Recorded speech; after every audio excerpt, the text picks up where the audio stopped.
looking for his man downfield. He's got Shea Wyatt in his crosshairs. Shea Wyatt pulls it in over Dylan Price. Shea Wyatt with the... What's going on, guys? I'm Will Morris. Welcome to the first ever episode of the Wildcat Breakdown. I'm going to introduce my co-host before we talk about what this is. He's the guy you'd recognize from football games with me, JD Wessel. What's going on, JD? I feel great. To be here. Great that we're going to be going on break soon. Yeah? Just living it up right now, enjoying high school.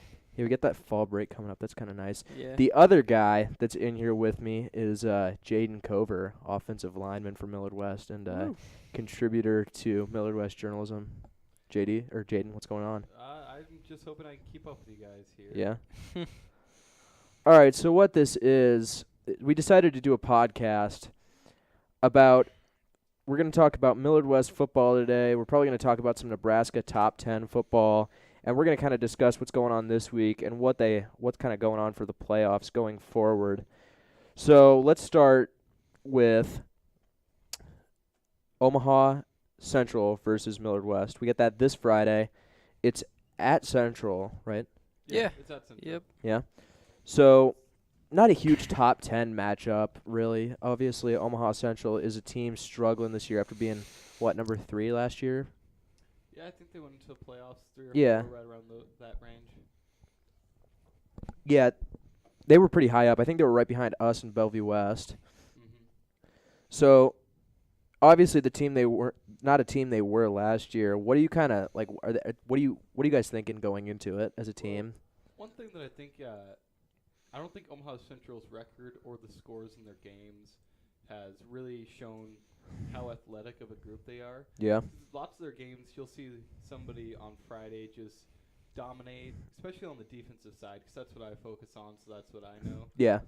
You'll see some guy just play an amazing game one week, and then the next week you're wondering where he's at. So we don't know if those are suspensions, if they're banged up, but they have yet this season to really have all 11 guys out there. Yeah. And I think they're going to be a lot tougher than most people think. You think so? Do you think they give Millard West fits at all? I think early on that's a possibility because they run a 50 front, or in other terms, kind of a 3-4 style with 2 walk-ups on the outside backers. So it's something that we have yet to see this year. So that'll take time adjusting too. I gotcha. Obviously so far not the quality. Millard West has faced some pretty good teams the first couple of weeks out of their season. Obviously, they played Millard North week 2, Bellevue West week 4. I mean, do you think is it good for them to kind of be going into the rest of their season the expected favorite in most of their games? Millard West, are you talking about? Yeah.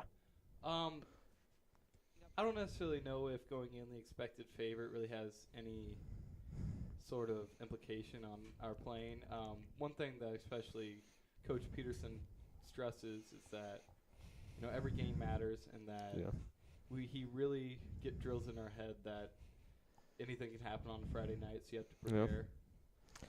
Well, obviously, we've been on a pretty good track the last couple of weeks. Yeah, I think for JD's raising I don't mean his to. Yeah, finger I don't mean to like butt he's on gotta in, get but yeah, go ahead. I think for Millard West, they've just been playing lights out these past couple weeks. The 2 slip-ups we talked about early, obviously not what Millard West expected coming into the season. Obviously, they expected to go down the same road as last year, get back to that state championship game. But I think this season, after dropping those 2 games, they've just looked lights out on not only offense but defense. Yeah, they played really well against North Platte, which most of Wildcat Nation doesn't know about. Again, sorry for that. Internet does not exist provided by Sprint. West of Lincoln, we figured out. So yeah, and is there really anything west of Lincoln here? What's that? Is there really anything west of Lincoln in Nebraska?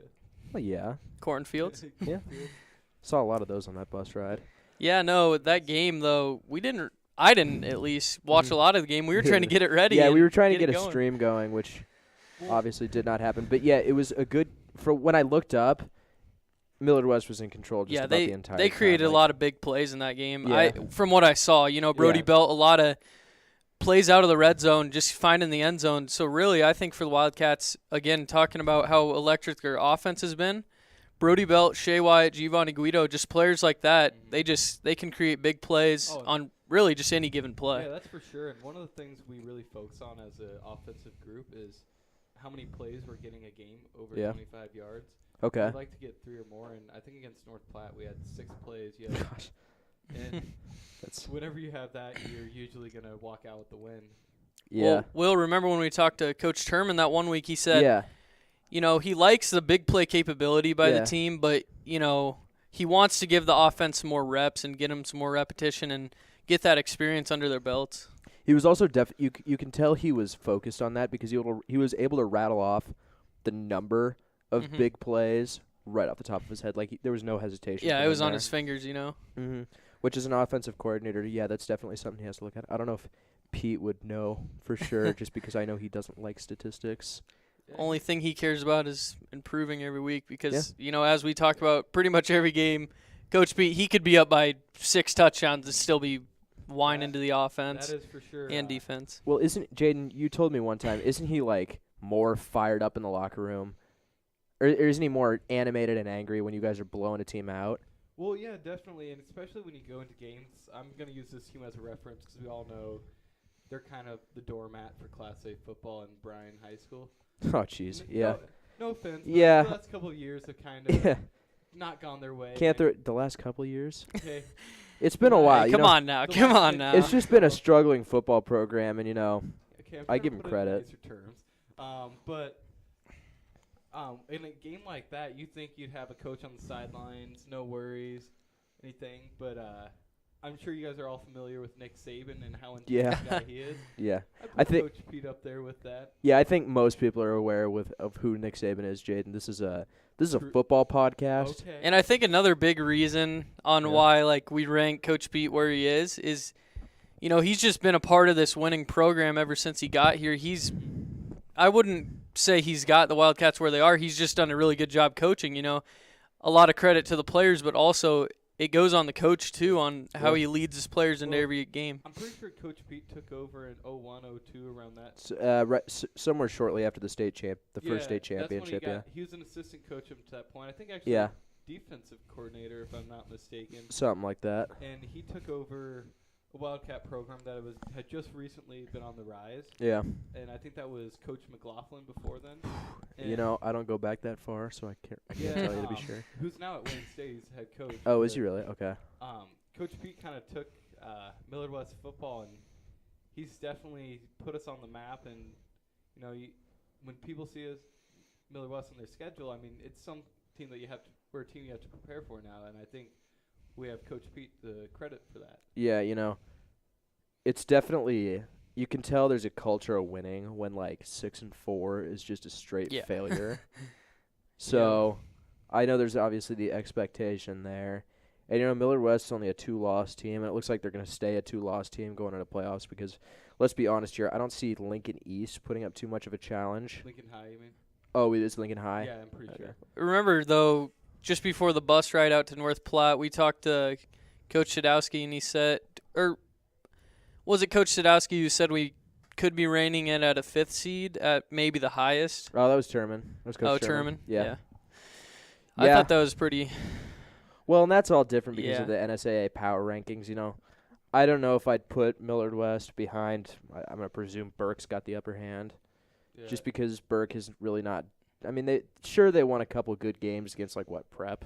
Yeah. That was their big win. I think the thing that I think the playoff rankings, Mm-hmm. because you know you got the power rankings, and those are usually a good basis of where the teams are. If every team played each other, how the field would kind of end up. Yeah. I think there's a definite separation between what I'll say the top 4 teams are, being Millard West, Millard North, Omaha North, and Bell West.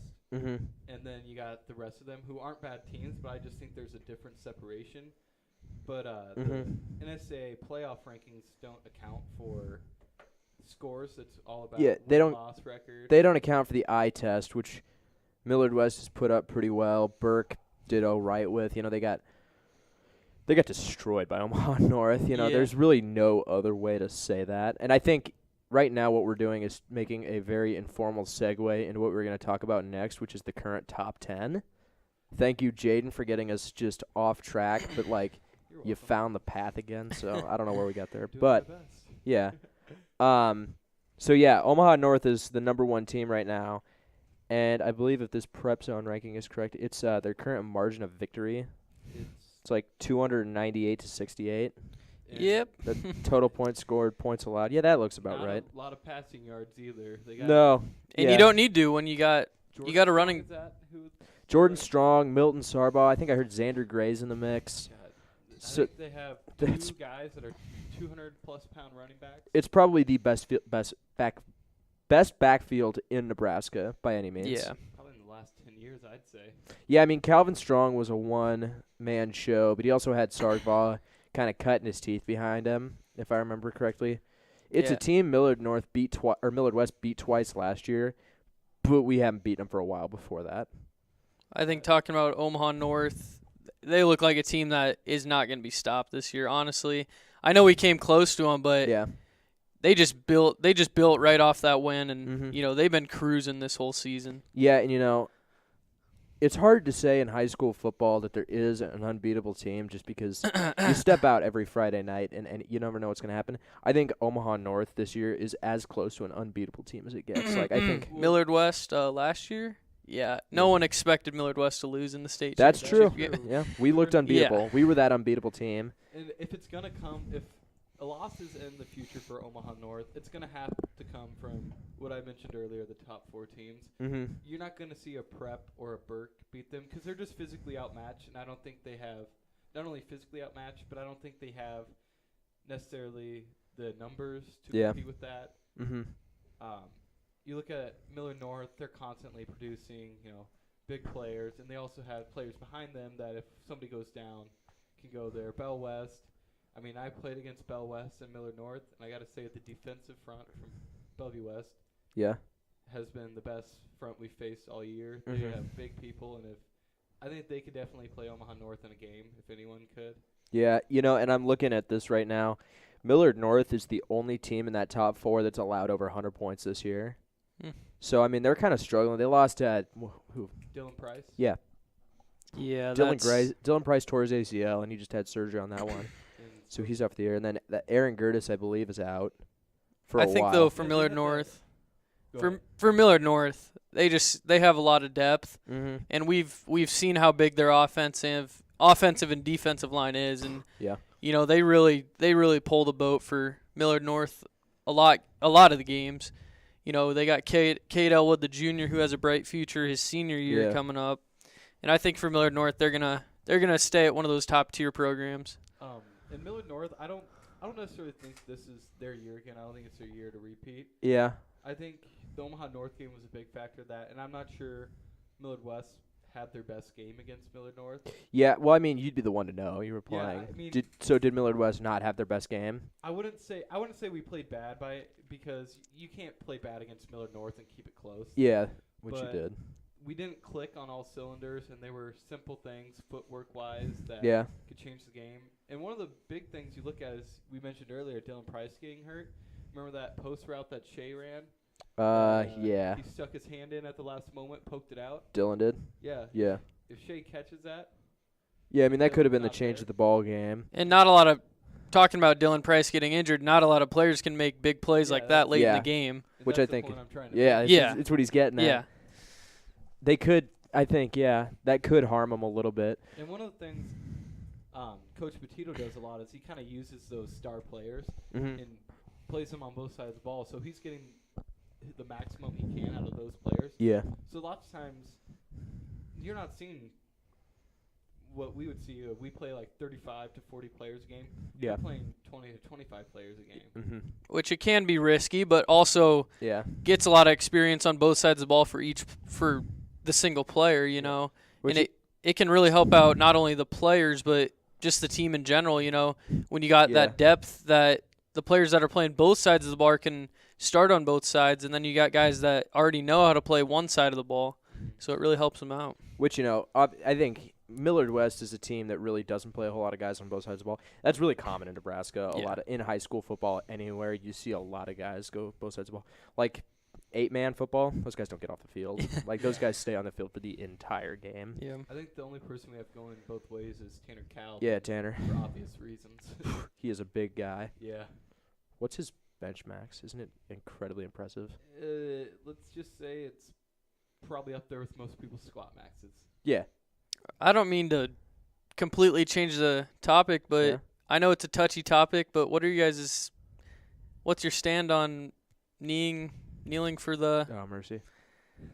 what are your thoughts? Kneeling for the national anthem.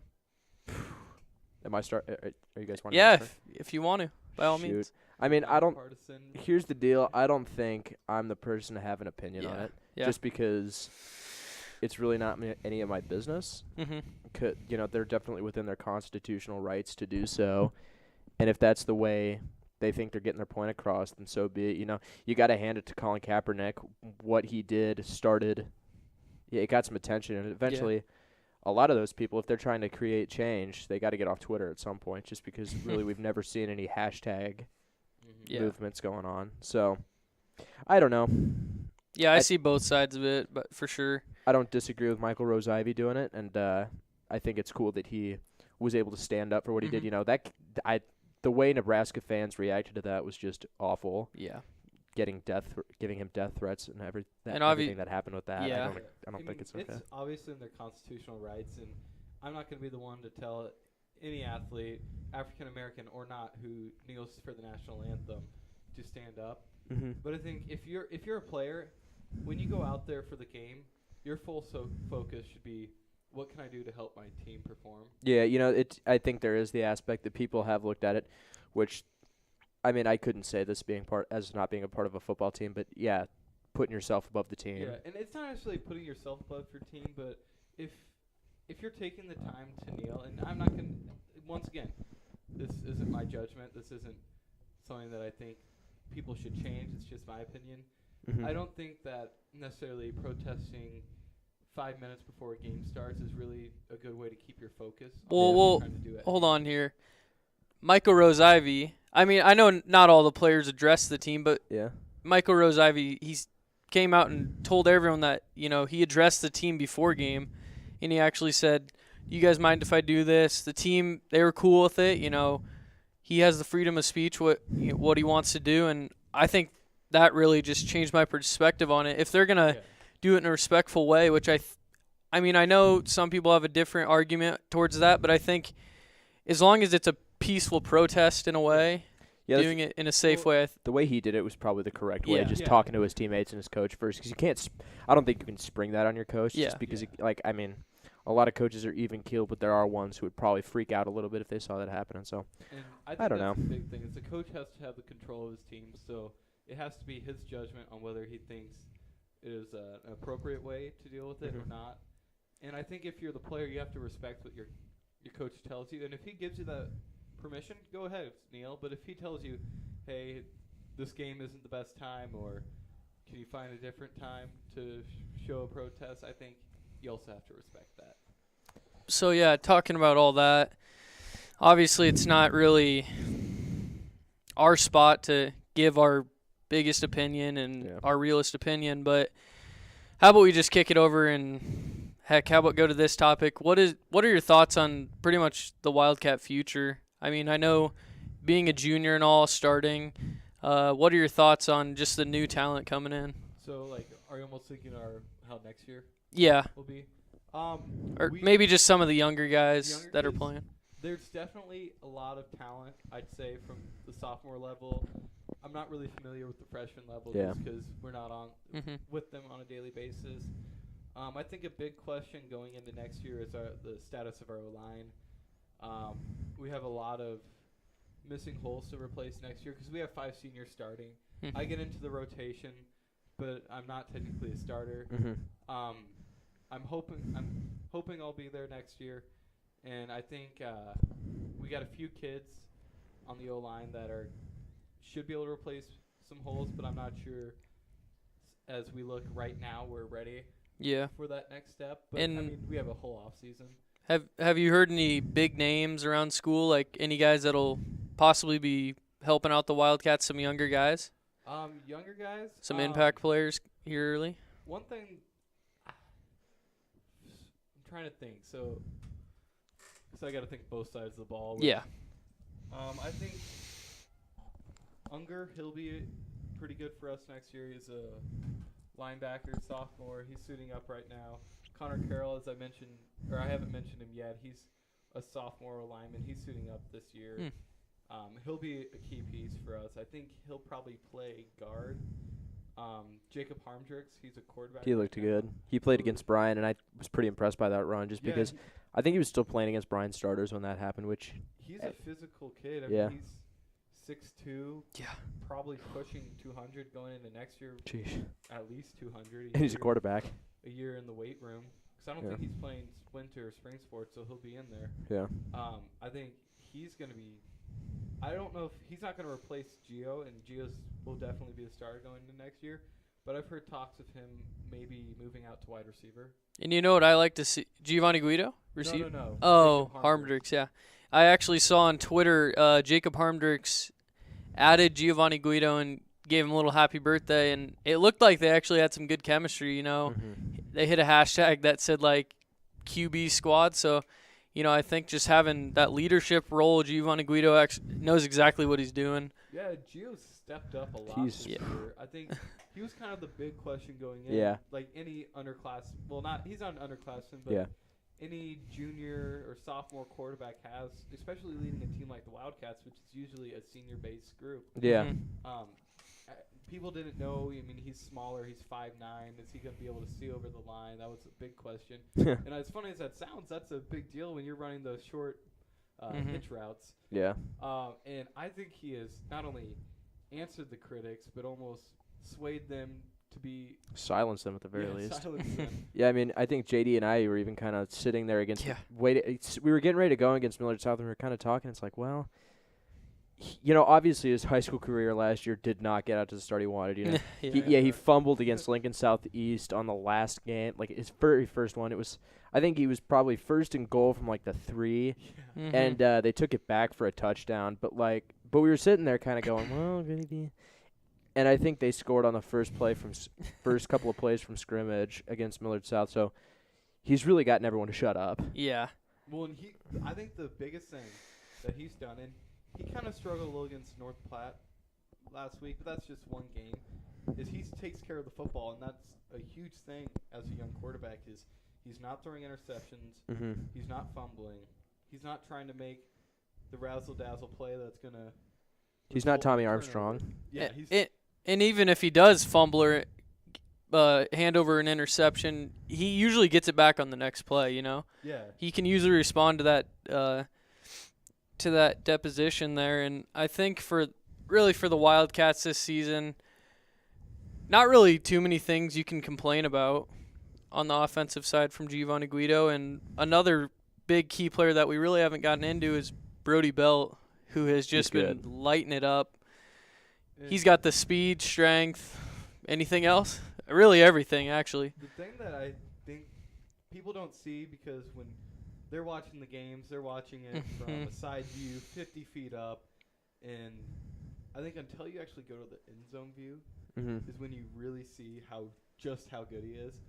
His vision to find the hole is second to none. I mean, there's been times where there's a crease.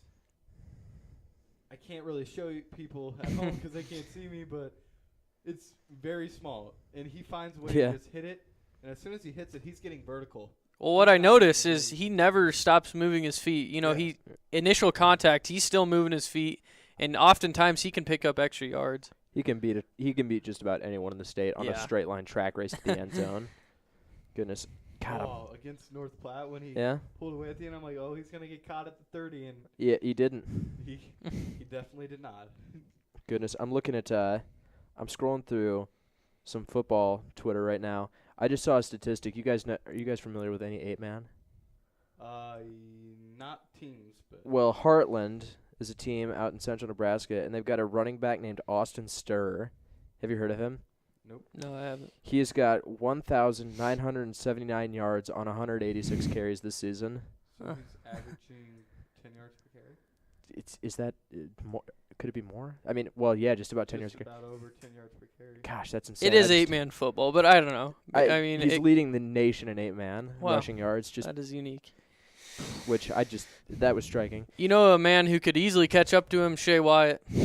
Honestly, Shea Wyatt is just a pure athlete. An athlete. Shea, I think he had a little bit more of those wow plays last year. Like, not to take down from his status this year, just because he's been just as much a contributor as he always has been. Think about the wide receivers he was also playing with last year. He had other big play abilities, and not to take anything away from Hunter Schnurley and Austin Harris, but the speed of Humphrey and Chris Russell. Yeah, Chris Russell was also just like amazing. So teams couldn't key in on Shea. Which now they've kind of done. They've kind of figured out we should probably double team this guy. Yeah. Which then that opens up the window for Schnurley and Harris, which is why you've seen their names a little bit more this year. I think the craziest thing ever, if you might remember, against Millard North the first time last year, not the state game, but when we beat them 49-7, there was a play that Logan interjected. 42? 42. Okay, my bad. It's been a year, Jaden. But Logan Enerjaska threw a pass that looked like it was just the kid actually intercepted it, and Shea snatched it back and ran into the end zone. It was the craziest play I've ever seen in my life. Hands are huge. Yeah, I mean you can tell he just excels on the basketball court because he's got that agility and shiftiness, which is just, I think, unmatched by anyone on Millard West. Well, we were doing that game last year when he stole the ball no, I don't think I did it with you. I forgot who I did it with, but he just stole the ball from half court, and he's not a tall dude. He's about 5'11". Just goes up there and dunks with ease. Maybe 6 foot, 6'2". I don't know, somewhere around there. But he's very athletic. And enough about the offense. You always hear everything about the offense, and for good reason. The Wildcats have been scoring just around 35 or more a game. Yeah. And how about we kick it over to the defense? Any key players you guys see this season? I think it's interesting just because we are this good. Like, I didn't know our defense was going to be as good as it was this year just because we lost some big guys. Zach Sorich graduated. Zach was injured for a while. Nate Watkins left. Blake Minden transferred to Millard North. It's fine. No shade to Blake Minden. What? Touchy subject. Yeah, but we've had some pretty good kids step up this year. Tyler Bandera was making things happen. What was he, a sophomore last year? He was a sophomore last year. Yep. That's unreal. And he took Hunter Stock's spot. Yeah. And this year, Zach is back, and he's playing great. Connor Ekborg, A.J. Johnson, they've all been playing pretty good. So I've been very impressed with this Wildcat group. And I think it's been a kind of a transition because we're returning most our secondary. Yeah. For last year, we were the front six. Yeah. They were all seniors. Yeah. And that was what led our defense. Our D-line with Warren Punt, Zach Sorge, Nate Watkins, and I think Zach Went and Riley Williams rotated. Best D-line in the state. Hands down. Yeah. I will put money on the table, and I can guarantee you there will be no arguments for that. I mean, I was on scout team offense last year going against Zach Sorge and Nate Watkins. How's that? I don't think I've been on the ground so much in my life. Yeah. Reminds me of R.J. Wade. When his sophomore year, he had to play scout team against Harrison Phillips, and he said Harry would I think he almost said it seemed like just for the fun of it, Harry would throw him back at the end of every play 10 yards, just put him on his back. But yeah. But I think we're seeing the transition for you got Carter Wilkin, Wallace, Scharf, Bandera. Am I missing anyone? Ruzica, he's good. Fuker playing linebacker. We got a pretty good core of linebackers. Yeah, so that's all starters. And A.J. Johnson, I think he might be our best guy. I mean, yeah, he hits hard. Yeah, we have seen that on many occasions. That Bryan game where Jack Weeblehouse, he just pretty much picked him up and threw him over his back shoulder and landed on him. Poor kid. That's a surprise to when you're watching the game, watching somebody or watching AJ pick somebody up. But we see that kid squatting 400-plus pounds in the weight room and putting up 300 pounds on bench and pretty much any other crazy thing you can think of. And so for us, that's there's AJ doing what he does. Yeah. Not to take anything away from Josh Wallace and Sammy Scharf, but obviously Sammy Scharf is injured now. Yeah. But those two last season, they were electric. I was impressed by just how well their defense was, but not to take anything away from them this season, I don't think they've got really that much action this season. And no one's been throwing the ball. yeah, really the too much. opportunities, because they know, Yeah, you can't get much off against the yeah, Wildcats. especially with Zach Went being out for a while, we had some questions in our, especially on the interior of the D line. So teams were just trying to run it up the middle. Lincoln Southwest, although we shut them out, put up yards early in the game for that. Mm-hmm. But I think now that we got Went back, teams are having to have kind of a balanced approach, and it's not been working. Yeah. You take the ball, you run the ball outside against Millard West. You're kind of taking your own life into your hands. And if you throw it against Millard West at this point, you're still kind of taking your own life into your hands. So when you go against Millard West defense, it's just tough to make anything happen, which is why you see a lot. Even the games we lost this year, they not a whole lot of points scored. We haven't gotten blown out, obviously. It's been the last minute drives. Yeah. Yeah. That's not taking away from what our defense does. Yeah. It's just in a lot of the games, I'd say especially against Bellevue West, it was the failure for our offense to capitalize when our defense Just a would little get too little, too turnovers. late. Yeah. I think Tyler Bandera, he's something special. He's something. He plays with, I always say it to you, Will, and all Yeah. you guys out there, but he plays with so much intensity. It's off the charts, and I think it really fuels the defense when they see him making big plays like he does. But trying to remember what game, I think Bellevue West, he actually got burned real bad. Yeah. Easy touchdown, and it was late in the game, and Yeah. he ended up apologizing on Twitter to everyone. I got burned and all that. It's one thing to have a player who, he'll stay quiet and not really acknowledge anyone, but it's another when you can have a leader like him on defense to personally come out and say, yeah, that one was on me, I'll go get him next time. I played baseball with him when I was 10, and obviously playing football with him now. The kid has not changed since he was a little kid to now. He's passionate. Has that childish love for the game. Mm-hmm. And not only do you see it on Fridays, but on the team, I see that from Monday, Tuesday, Wednesday, Thursday, when everyone's kind of dragging around just trying to get through practice, especially conditioning. He's not the fastest kid on our team, but you wouldn't know that when you watch him run sprints. Yeah, so, I think the bottom line that we've come up with from these past 30 minutes is watch the game on Friday. Go to it. It's going to be pretty good. It's not going to be broadcast live, but you can go to www.strive.tv/Millard-West for pretty much any replays of games we broadcasted this year. Millard South exempted. Sorry for that North Pot slip up, but yeah, we still feel like it was a good drive out there. Nothing we could have done to fix it, but we kind of wish we could have broadcasted. Also, check out the Wildcat Report every week on YouTube at the username MWHS Newsroom. You can also look at our stuff on the paw print, which is available through our Twitter, which is at MWHS paw print. Which brings me around to that. JD, where can these guys find you on Twitter? My personal Twitter? Yeah. Heck, I gotta think. At JD Wessel, WESSEL 123. There we go. Sounds good. Jaden, where can they find you? At Jaden_Cover. These guys are looking on their phones. Do you not know your Twitter handle off the top of your head? Come on, Will. All I do is send out tweets. Yeah. Too many fans. I